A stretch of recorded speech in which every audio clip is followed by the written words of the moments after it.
10월의 런던은 언제나 그러하듯 안개로 시작되었다. 베이커 스트리트의 아침은 느긋했다. 나는 홈즈가 전날 밤 실험실에서 끌어다 놓은 화학기구들을 조심스레 피해 식탁에 앉았고, 허드슨 부인이 올려준 토스트와 버터, 그리고 식어가는 홍차 한 잔으로 아침을 때우고 있었다. 홈즈는 벽난로 앞 안락 의자에 웅크린 채 무언가를 읽고 있었다.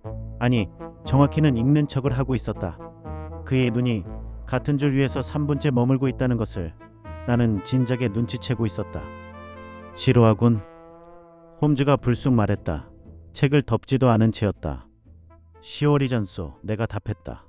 안개가 짙으면 사람들이 외출을 꺼리지. 범죄자들도 마찬가지 아니겠소. 범죄자들은 오히려 안개를 좋아한다네, 왓슨. 홈즈는 책을 무릎 위에 내려놓으며 천장을 바라보았다. 문제는 그들이 요즘 들어 지나치게 단순한 짓만 골라 한다는 거야. 지난주 내가 처리한 건이 무엇이었나? 남편의 외도를 의심한 부인. 그 전주는 사라진 시계. 시계는 하인의 서랍에 있었고 남편은 실제로 바람을 피우고 있었지. 두 사건 모두 각각 1시간이면 충분했어.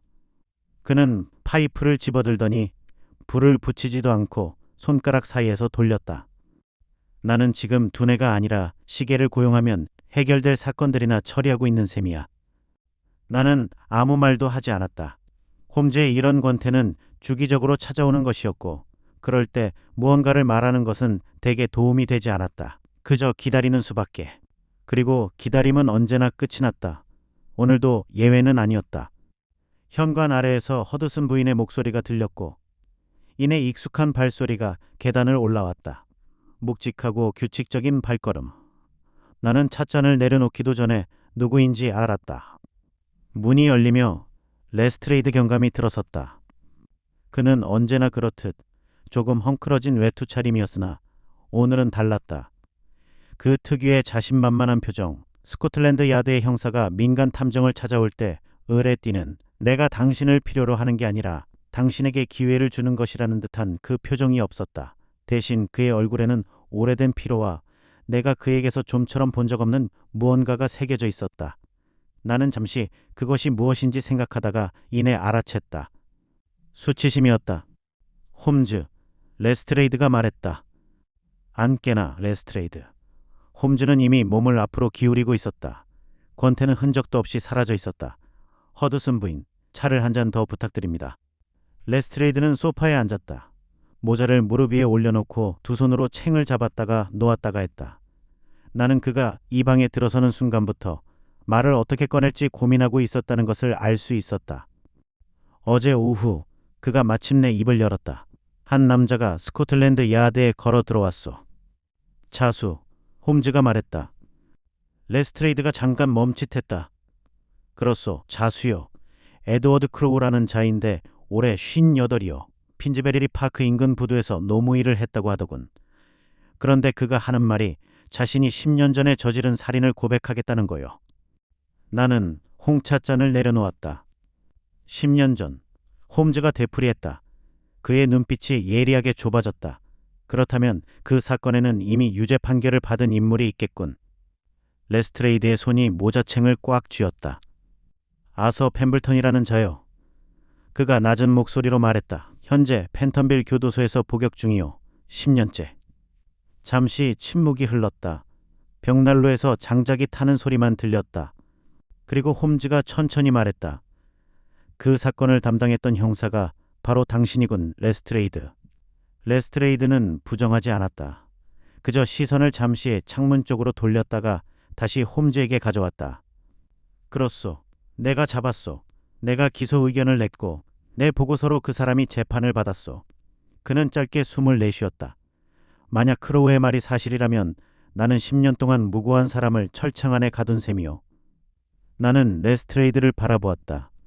스코틀랜드 야드에서 잔뼈가 굵은 이 형사가 자신의 실수 가능성을 이토록 담담하게 입 밖에 내는 것을 나는 본 적이 없었다.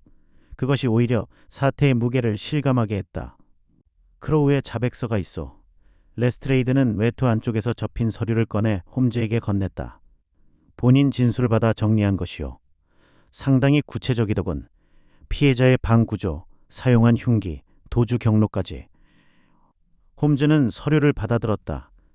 나는 자리에서 일어나 그의 뒤편에 서서 함께 내려다보았다. 자백서는 꽤 길었다. 에드워드 크로우의 필체인지 아니면 경찰관이 받아 쓴 것인지 깔끔하게 정돈된 글씨로 그날의 사건이 기술되어 있었다. 1888년 11월 14일 저녁 피해자 마가렛 홀로웨이의 하숙집 2층 방 철제 촛대 후두부 강타 후 즉사. 홈즈는 아무 말 없이 읽어내려갔다. 한 줄 한 줄을. 그의 눈은 빠르게 움직였으나 표정은 전혀 변하지 않았다. 나는 그것이 오히려 불길한 신호임을 오랜 경험으로 알고 있었다. 홈즈가 무표정할 때는 대개 무언가를 발견했을 때였다. 그가 마지막 줄을 읽고 잠시 서류를 무릎 위에 내려놓았다. 레스트레이드. 홈즈가 말했다. 크로우의 건강 상태는 어떤가? 레스트레이드가 눈썹을 들었다. 폐암이요. 말기라고 하더군. 담당 의사가 3달에서 길면 5달이라고 했다고 하오. 그렇군. 홈즈는 파이프를 집어들어 이번에는 불을 붙였다. 첫 모금을 천천히 내뿜으며 말했다. 죽음을 앞에 두고 진실을 털어놓으러 온 노인. 매우 설득력 있는 구도이지. 설득력이 있다는 말은 내가 끼어들었다. 즉 의심스럽다는 뜻이요? 홈즈는 나를 돌아보며 희미하게 웃었다. 자네도 나와 오래 살다 보니 점점 빨라지는군, 왓슨. 그는 다시 레스트레이드를 향했다. 크로우를 직접 만나야겠네. 그리고 펜블턴도.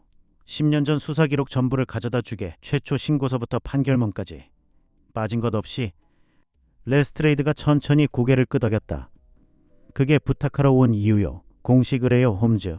이번만큼은 스코틀랜드 야드가 먼저 손을 내미는 거요. 알고 있네. 홈즈는 짤막하게 답했다. 그리고 자백서를 다시 한번 들어 특정 문장 위에 시선을 고정했다. 그 눈빛이 어떤 것인지 나는 알았다. 포식자가 먹이의 발자국을 처음 발견했을 때의 눈빛. 나는 홍차를 다 마시고 조용히 자리에서 일어났다. 어디 가나, 왓슨? 홈즈가 서류에서 눈을 떼지 않은 채 물었다. 외투를 가지러. 내가 답했다. 홈즈는 잠깐 멈추더니 가볍게 웃었다. 역시 자네가 내 파트너야. 레스트레이드가 다소 어리둥절한 얼굴로 우리를 번갈아 보았다. 나는 그에게 설명했다. 어차피 다음 말이 그것일 테니까요, 경감. 제 경험상 틀린 적이 없소. 그리고 홈즈는 자백서를 내려놓으며 말했다. 왓슨, 외투를 챙기게. 우선 팬텀빌 교도소로 가야겠어. 아서 펜블턴이라는 사람이 10년간 무슨 생각을 해왔는지 직접 들어봐야 할 것 같으니.